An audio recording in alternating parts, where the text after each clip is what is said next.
Good evening friends. आज के lecture में हम डिस्कस करेंगे क्वेश्चंस है रेशियोज़ के ऊपर। ये जो क्वेश्चंस है वो जो है आईसीएसई की बुक है, उससे ये एग्जांपल ले रहे हैं।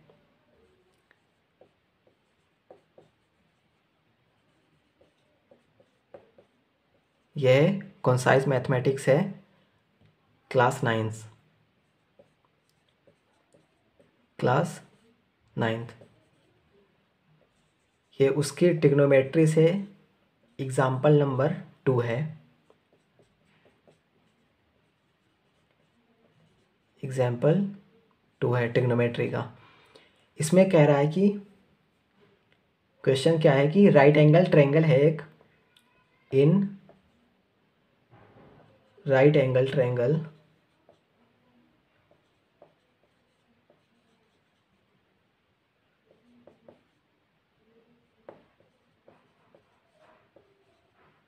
if angle A is acute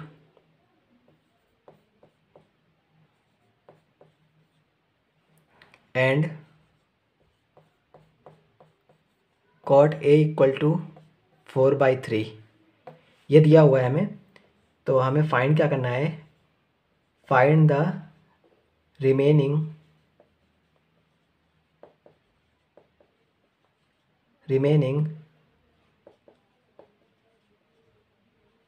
trigonometrical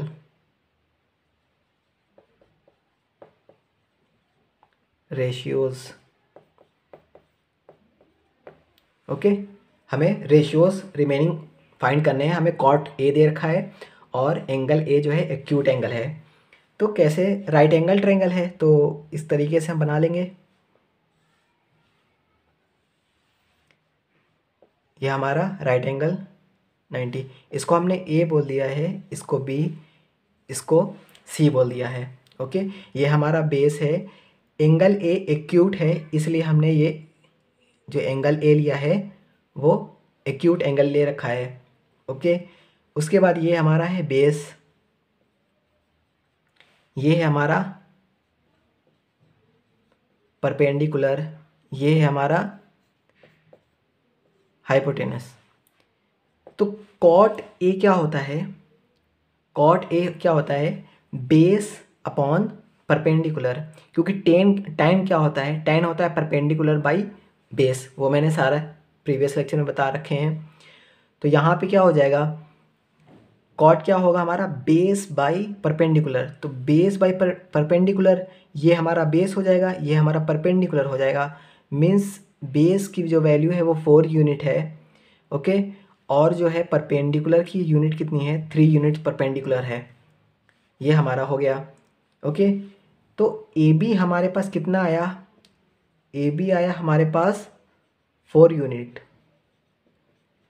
B C हमारे पास कितना है, बी सी है हमारे पास 3 यूनिट। ओके, तो क्या करेंगे, from Pythagoras theorem, Pythagoras theorem से क्या होगा, hypotenuse square equal to perpendicular square plus base square, B C square plus A B square. ये पाइथागोरस मैंने बताया है। तो बी सी हमारे पास कितना दिया हुआ है, 3 का स्क्वायर प्लस ए बी कितना है हमारे पास 4 का स्क्वायर। तो ये 9, ये प्लस 16, ये आएगा 25 ए सी स्क्वायर। ओके, उसके बाद अगर हमें ए सी फाइंड करना है तो ये कितना हो जाएगा, 5, इसका स्क्वायर रूट हो जाएगा। 25 का स्क्वायर रूट कितना आता है, 5 आता है। तो ए सी हमारे पास मिल गया है, ये हमारे पास कितना मिला है, 5 यूनिट मिला है। ओके, ए सी अब हमारे पास फाइंड हो गया है, ए सी 5 यूनिट। ओके, अब हमारे पास तीनों लेंथ है। अब हम साइन, टेन, कॉस, कॉसेक सारी चीज़ें फाइंड कर सकते हैं। तो सबसे पहले हम फाइंड करेंगे यहाँ पे साइन। साइन ए। रेफरेंस एंगल हमने यहाँ पे बोला है, रेफरेंस एंगल ए है, इसलिए हम साइन ए लेंगे यहाँ से। साइन ए क्या होता है? Perpendicular, perpendicular upon hypo. Okay, तो परपेंडिकुलर 3 है, हाइपो कितना है? 5 है, 3/5। ओके, उसके बाद सेकेंड कॉस फाइंड करना है, कॉस ए। कॉस कितना होता है? Base upon hypo. बेस कितना है?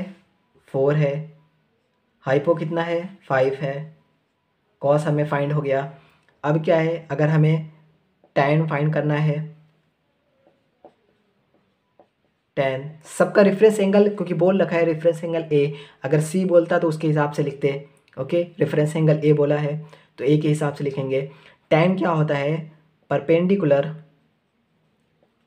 Upon base. तो परपेंडिकुलर हमारे पास कितना है? परपेंडिकुलर है 3, बेस कितना है? 4, tan हमें फाइंड हो गया। फोर्थ क्या है? अगर हमें सेक फाइंड करना है, सेक ए, तो कॉस कितना था? 4/5 था, तो सेक कितना हो जाएगा? इसका अपोजिट होता है कॉस का, 5/4। फिफ्थ, अगर हमें कोसेक निकालना है, कोसेक ए रेफरेंस एंगल, तो कोसेक साइन का अपोजिट होता है, तो साइन 3/5 है, तो ये कितना हो जाएगा? 5/3 हो जाएगा। तो इस तरीके से हम कोई भी अगर एक tan कॉट या किसी की भी वैल्यू दी हो तो उससे दो लेंथ तो हमें पता चल ही जाएंगी। ओके, और रेफरेंस एंगल दिया हुआ है तो फिर उसके हिसाब से हम रेफरेंस एंगल वही सारे सब में सेम रेफरेंस एंगल यूज़ करेंगे। ये हाइपोटेनस है, ये परपेंडिकुलर है और ये बेस है। हिंदी में जैसे कि इसको हाइपोटेनस को कर्ण बोलते हैं और परपेंडिकुलर को लंब बोलते हैं, इसको आधार बोलते हैं, बेस को आधार बोलते हैं। तो इतना तो समझ ही जाएंगे कि अगर मैं हाइपोटेन्यूस बोल रहा हूँ, इसको इसको यहाँ पे दिखा रहा हूँ AC को हाइपोटेन्यूस, इसका मतलब है कि ऑब्वियस है इसको कर्ण कर्ण बोलते हैं। BC क्या है? ये हमारा परपेंडिकुलर है, तो हम जानते हैं हिंदी में इसको लंब बोलते हैं, इसको आधार बोलते हैं, बेस को आधार बोलते हैं। तो ये इतना सा मैथमेटिक्स में ये सब बहुत नॉर्मल चीज़ें हैं, अगर ऐसे समझा रहे हैं तो ये चीज़ें क्लियर समझ में आ जाती हैं। तो इतना आज के लेक्चर के लिए है, फिर मिलते हैं नेक्स्ट लेक्चर में। Thank you.